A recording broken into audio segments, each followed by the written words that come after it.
Bueno, está ya presentado mi amigo Edgardo Moreno. ¿Cómo te va? Bien, gracias por la invitación, Gustavo. No, al contrario. Bueno, ¿por dónde empezamos? Yo empezaría con este tema que al parecer hay negociaciones, al parecer, tenemos que ser muy cautos. Es decir, al parecer negociaciones para que no haya, por ejemplo, los 2/3 con alguno de los artículos de la ley bases, para que estos no queden totalmente desligados del pase a diputados, porque si no sería una cuestión eterna, no terminaríamos nunca. Es que ojalá esto salga porque ya va para largo esto. Bueno, estamos hablando de un proceso donde se han juntado el hambre y la gana de comer, ¿no? La impericia del gobierno que demostró, digamos, de inicio en el manejo, digamos, de su relación con el Parlamento, claro, en la búsqueda de su... Estamos hablando de la inicial ley ómnibus, ¿no? Sí, y de su secuela también, ¿no? Claro. Y del otro lado, un núcleo duro dentro de la oposición que está aprovechando todas esas fisuras políticas que tiene el gobierno para dilatar y en algunos casos, digamos, tratar de obstruir al máximo y que no salga ninguna de las reformas que ahí se proponen. Digo que se juntan el hambre y la gana de comer porque cuando el gobierno, uno lo analiza, hace el análisis clínico de la situación del desarrollo de ese proceso, podría hacer alguna comparación. Si lo que el gobierno buscaba era herramientas para una emergencia que es irrefutable, hay una emergencia clara en Argentina. Sí, ¿no? Eso no cabe duda. Y estas eran las herramientas, primero el DNU 70 y luego la ley de bases, para obtener normas o procesos normativos que le permitan afrontar esa emergencia. Claramente tiene argumentos para decir que no le están aprobando las herramientas necesarias. Ya vamos por casi un semestre, 5 meses de debate de la ley bases, ómnibus, ponle el nombre que quiera. El DNU, todo eso. El DNU, y no puede obtener todavía ninguna norma, ni una norma dentro del Congreso. Yo quiero hacerte solamente esta comparación que da sentido a la queja del gobierno. Alberto Fernández, cuando asumió el 10 de diciembre, el 21 de diciembre obtuvo la ley 27.541 que tenía 9 emergencias. Efectivamente. 9 emergencias. Originalmente pidió 11, ¿no? Claro. O sea, pero se la dieron en menos de 2 semanas. A la misma cantidad, o una cantidad similar de emergencias, en el caso del gobierno de Milei llevan 5 meses discutiéndolas. Ahora, vos me dirás, ¿pidieron solo eso? No, no pidieron solo eso. Pidieron tanto, además de eso, que ahí es donde se juntaron el hambre y la gana de comer, le permitieron a la oposición, en algunos casos, una especulación política, y en otros casos... había 365 artículos, claro, en el DNU. A ver, hay un minimalismo político de la fuerza oficialista en el Congreso, porque es un presidente ultraminoritario dentro del Congreso, claro, Milei, y un maximalismo normativo. Es decir, un enorme DNU y una ley todavía más grande. A esto, digamos, habría que analizarlo también en el contexto que se dio. Yo diría que hay por lo menos 3 momentos. El primero es Milei inaugurando su presidencia de espaldas al Congreso, todo un gesto respecto del Parlamento, y luego enviando estos proyectos maximalistas, primero el DNU para ser validado y luego la ley ómnibus para ser sancionada en el Congreso en extraordinarias. Es decir, ahí donde se ve claramente la contradicción entre el tamaño del gesto y el tamaño del propósito. De la representación. ¿No? Claro. También hubo en ese juego un momento que fue el fracaso de la ley base, el primer fracaso allá por febrero, que es cuando el gobierno intenta facilitar el tratamiento sacando el paquete fiscal, pero dejando el resto del proyecto, y cuando se le traba en el tratamiento en la Cámara de Diputados, por desconocimiento, un caso de impericia... impericia legislativa, clarísima, impericia política. Voltea todo el proceso que había conseguido avanzar hasta ahí. Es cierto, el gobierno dice, no solo nosotros estábamos equivocados en ese planteo, sino que además la oposición hizo una maniobra de más también.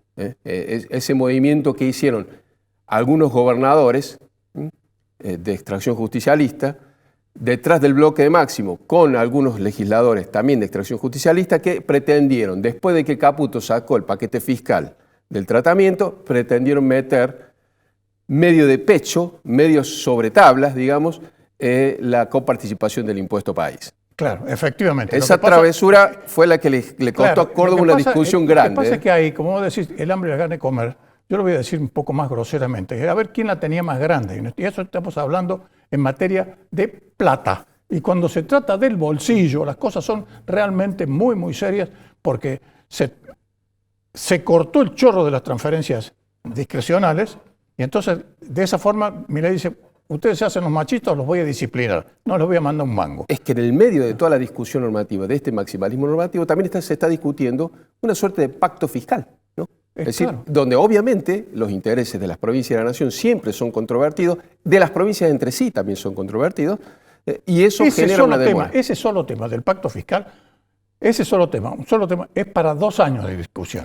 Probablemente, sí. Ha habido guerra en el país a consecuencia de la distribución del dinero. Hay que pensar un poquito en el pasado. Y de hecho recién estaba el autor de la Constitución del 94, sabe que la coparticipación federal es ley convenio, o sea, solamente puede salir por el acuerdo claro, efectivamente que es así. Absoluto entre las provincias y la nación, entonces se venía solucionando con pactos fiscales. Esto también, digamos, está metido en el medio de la discusión y sigue todavía en el medio de la discusión. ¿Sabes una cosa, Edgardo? Es decir, cada vez me convenzo más, aunque no lo creamos y pensemos que es una fantasía, este país hay que hacerlo de nuevo.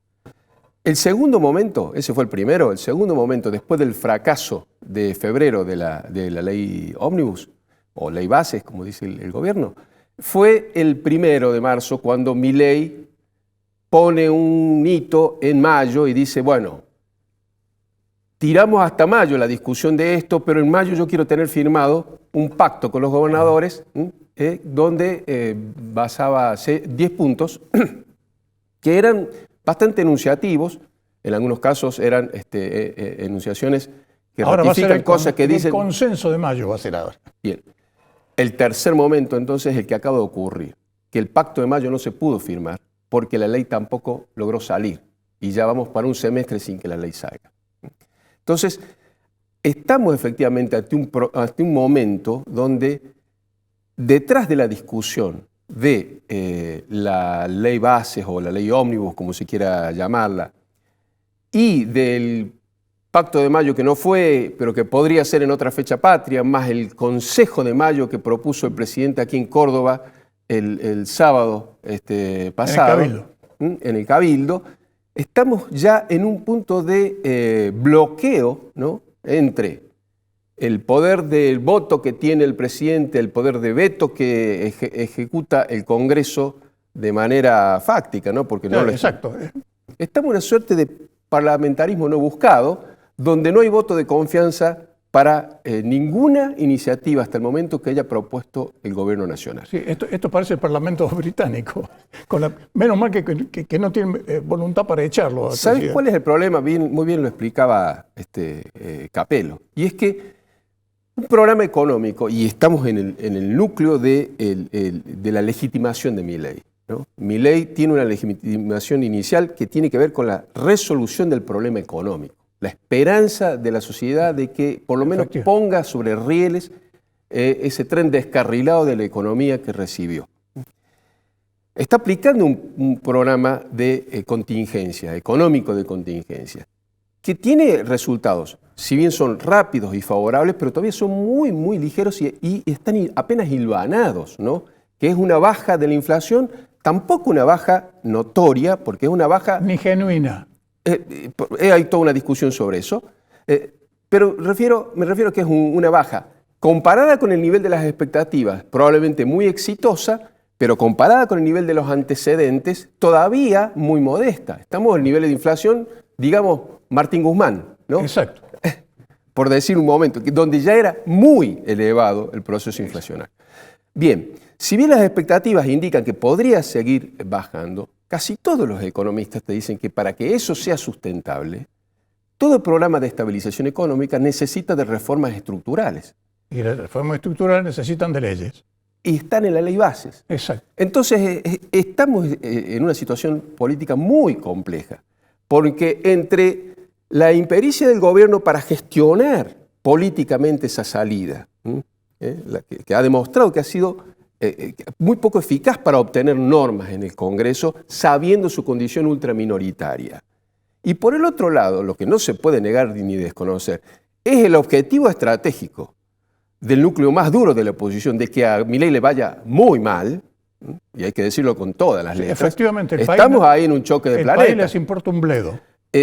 ¿Por qué no se firmó el Pacto de Mayo? Porque no hubo ley base, y la ley base había salido de diputado y se empantanó en el Senado, que recién se enteró después de diputado que la ley estaba en tratamiento, por eso recién se tomaron todo el tiempo posible. Evidentemente hubo una serie de dilaciones para que esto no salga antes del 25 de mayo. Y eso tiene una explicación, y es que el núcleo numérico, el núcleo duro de la oposición son 99 diputados sobre 257 son de Cristina. 33 senadores sobre 72 son de Cristina. Ahí está el núcleo duro de por qué las cosas no salen. Ahora, es la única, eso es obviamente lo que era esperable de ese tipo de oposición política. Lo que debería ser esperable es cierta inteligencia política del gobierno para ver cómo logra superar ese bloqueo, ¿no? Su relacionamiento con sectores más afines, con aliados circunstanciales, es decir, voltear, digamos, ese bloqueo numérico, recurriendo incluso, si es necesario, a cosas como la consulta a la sociedad. No estoy hablando de mecanismos plebiscitarios ni nada que se le parezca. Le han gritado plebiscito en el Luna Park y acá también en el Cabildo. No es el camino. No es el camino. A lo que me refiero es a instalar el debate público de manera directa con aquellos que están obstruyendo su propósito. Pero también reconociendo que el maximalismo normativo fue un error, ¿no? Que esto de tirar un paquete, un decreto, digamos, de laboratorio, queriendo cambiar por completo toda la estructura económica de la Argentina, a sola firma, claro, con una orden ejecutiva a sola firma. De la refundación del país. O pretender que en una ley de emergencia que vos la necesitas ya, condiciones de emergencia que necesitas ya, o un paquete fiscal que necesitas ya, al mismo tiempo lo atás a una serie de reformas que necesitan mucho más debate. Un error grande de estrategia. Bueno, entonces tenés vos ahí, digamos, una explicación de este bloqueo. Tenés una oposición muy inteligente, liderada por el kirchnerismo, que ahí está el núcleo numérico de la oposición. Pero además viejos zorros políticos, todos. Trenceros de toda la vida. Bueno, ese es el tema. Si sabés que eso es lo que tenés enfrente, deberías de tener alguna estrategia un poquitito más perspicaz, digamos, para enfrentarlo. Sí, pero sabes una cosa, lamentablemente esas cosas de la política se aprenden con los años. Sí, no muchas veces es duro decirlo, cometiendo errores. Pero lo que pasa es que en esto, ayer veía la carta de Macri, donde advierte, el tiempo no es infinito. O sea, no se puede perder más tiempo en la discusión de esto, ¿no?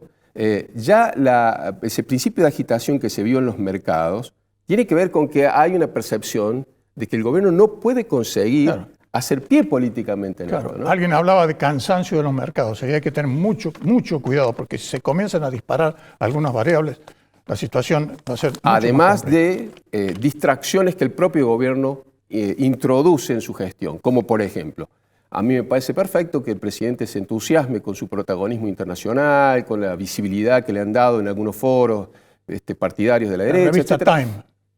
No solo la revista Time, sino con las convenciones, los encuentros donde va. Pero evidentemente el foco de la atención tendría que estar acá, más que en el exterior. Y en segundo lugar, si además en un momento tuyo de fragilidad política, vos, por propio impulso, introducís un factor de altísima inestabilidad, como discutir el jefe de gabinete, ni más ni menos. ¿Qué te parece? O introducir diferencias con la vicepresidenta de la Nación, ni más ni menos. Hay también ahí un problema de timing político, ¿no? El presidente cuenta, me parece, y esto es claro, todas las encuestas lo muestran, con un alto índice de apoyo social, porque hay una esperanza de que efectivamente reconduzca el proceso político hacia una solución de la crisis económica. Pero como dice Macri, el tiempo no es infinito. Hay que conseguir los resultados, no solo económicos y no solo vinculados al índice de inflación. hay que conseguir los resultados en todos los órdenes porque el sistema funciona en conjunto. Efectivamente. No es la economía en un laboratorio y la política por Es otro como lado. la naturaleza, la política. Gracias. Un sistema, Edgar. sí.